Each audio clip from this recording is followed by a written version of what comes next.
Hey, TriMech clients, we're here on the floor in LA at SolidWorks World 2018, and we're here talking with one of our partners, solidThinking. And hey, Sean, how are you doing? Good, Kevin. How you doing? I'm doing well. What are you guys most excited about at the show? I've been super excited about how prevalent topology optimization has been in the discussion of all the users and resellers in the SolidWorks community as a new way to design and really drive using simulation at the front of the design process.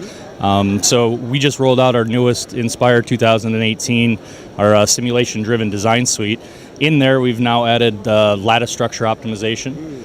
We also have added overhang constraints to help you optimize your designs for additive manufacturing. Right.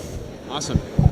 No, I think that's amazing, and we're starting to see metal 3D printing really enable a lot of the technology that you guys have been championing for a little while. So, do you think the metal printing has it caught up with the lattice, the microstructure stuff that you're doing? Sort of the next wave of topology. What do you think? Is it ready?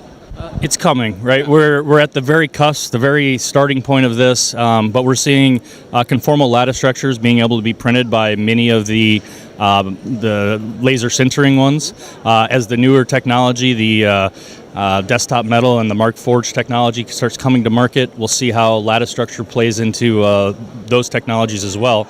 But yeah, it's certainly a prevalent part in additive manufacturing is the new lattice generation capabilities. That's awesome. Well, hey, TriMech clients, we'll just show you a little bit. This kind of thing is possible now. It wasn't always, but it is because some of the great work that these guys are doing. So, our friends at SLM made that. Yep. So we're super excited to see this stuff take off. And thanks for your time, Sean. Thank you, Kevin. Really appreciate it. Appreciate it.